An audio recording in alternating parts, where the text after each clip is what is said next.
Karyn Bryant for MMA H.E.A.T. I'm here with Michael Bisping, who takes on CB Dollaway at UFC 186. And I was asking if you're officially the co-main event now, and yes, you are. Yes, that's right, Karyn. I am officially the co-main event. I'm very proud to do that. You know, it's funny. I was kind of excited to be lower down the card. You know, every one of my fights has always been a main event or a co-main event, which of course I'm very privileged and proud of that.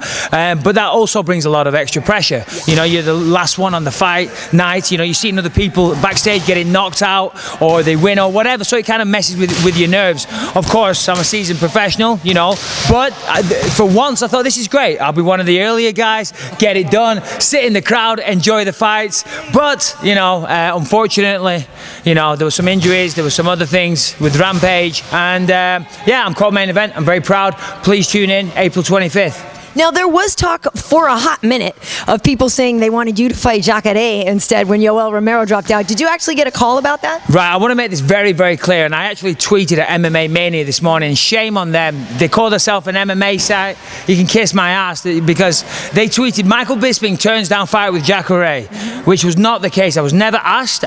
It was never offered. I never turned it down. There was no talk of it whatsoever. There was nothing. No one approached me. I've signed a contract to fight CB Dollaway. If the UFC came to me, that's something I would have considered, but they never came to me. I'll be in Montreal on April 25th, and CB Dollaway will be getting an ass kicking, and Jacare and his manager will be next. I know Gilberto. If you want his number, I've got it. Really? Yeah. Maybe I'll see him, you know, I'll see him one day. Yeah, you will do. We will have words. Okay. Jacare. Well, let's talk about CB Dollaway. Obviously, we know the guy's an incredible wrestler. You're here at Reign with Mark Munoz, a perfect place to train for wrestling. But is that where you feel that he's the most dangerous? Yeah, for sure. You know, I mean, CB obviously is a well-rounded fighter, and in this day and age, you know, you have to be. But certainly his strength is his wrestling ability, his grappling.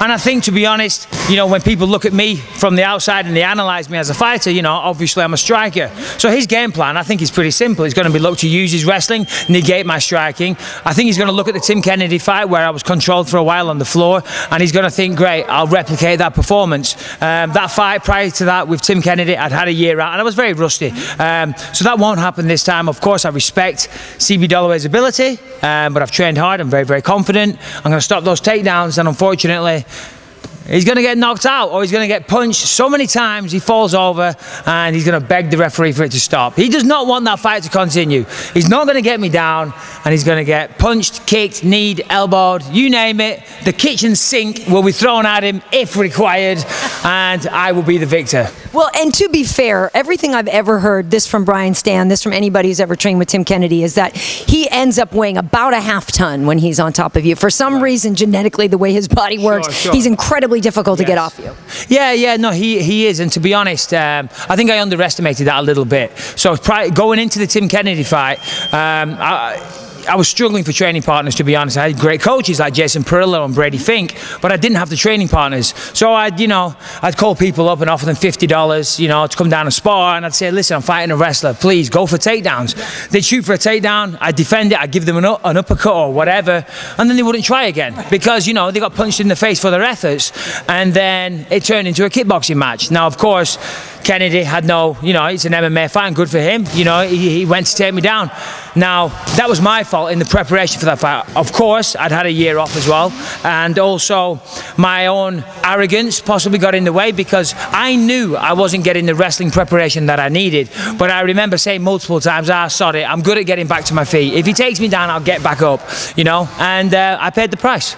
You know, it's interesting, arrogance is something people have accused you of having too much of, but I feel that a fighter, you need that, though. Yeah. Do you know, so how do you know when you're finding the happy medium between a certain amount of bravado, but also humility?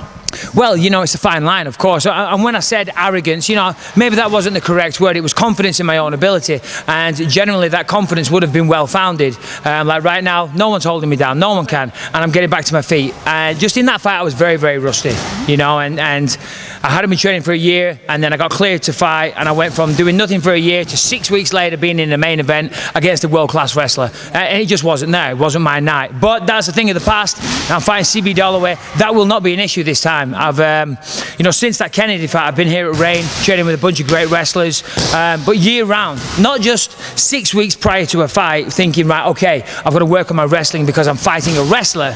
I've been working on it year-round, and I've really made strides. My takedown defense has got better. My offensive takedowns have got better, and I'm certainly not just a striker. You know, I do choose to fight that style, but if needs be, I can submit people. I've got great ground and pound. I've stopped many fights by ground and pound.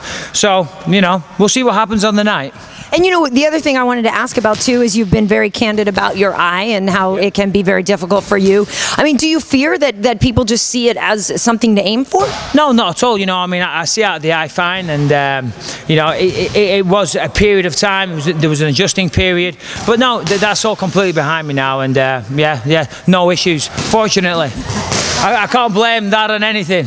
I mean, because in the back of your mind, you're sort of like, well, if I knew somebody had a, you know, I'd aim for it. Yeah, no, not at all. They can aim for it. Good luck for them.